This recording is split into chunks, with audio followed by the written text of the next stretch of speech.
यो दृश्य हो जोशीपुर गाउँपालिका वार्ड नम्बर 3 भितरिया गाउँको। हरेक वर्ष जस्तै यो वर्ष पनि त्यही दुःखद अवस्था, त्यही दुःखद घडी छाएको छ।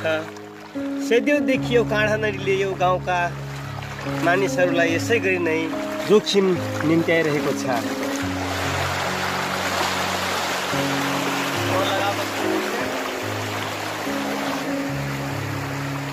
हेर्नु सक्नुहुन्छ दर्शकले दुई बुढाबुढी कसरी बसिरहेको, उहाँहरू चाहिँ यसरी बसिराख्नु भएको छ। हेर्नुहोस् जलमग्न छ, एकदमै यो समुद्र जस्तो देखाइरहेको छ।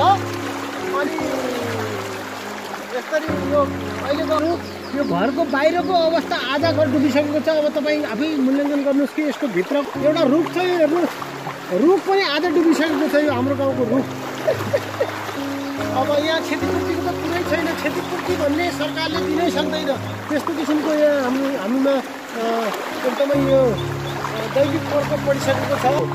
ठाउँमा पनि यति धेरै बाढी छ। अब यो घर नै भत्किसकेको छ, घर नै आधा भत्किसकेको छ। तपाईँ हामी हेर्न सक्नुहुन्छ यहाँ उताबाट हिँडेर आउँदै हुनुहुन्छ। कति टाढाबाट आउनुभयो? कति छ पानी उता? कसरी आउनुभयो तरेर यता?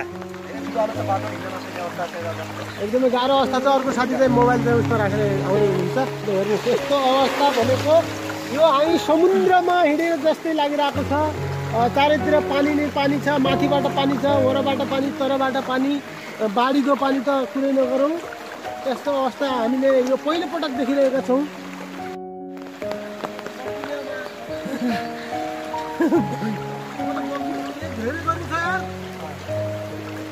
घरको अवस्था हेर्नुहोस् तपाईँहरू, घरको हालतमा हिँडिरहेको छु जस्तो छ मलाई। अब तपाईँ आफ्नो अवलोकन गर्नुहोस्। यो हाम्रो गाउँको अवस्था हो, हेर्नुहोस्।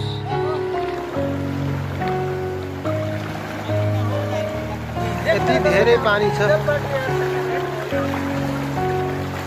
यो त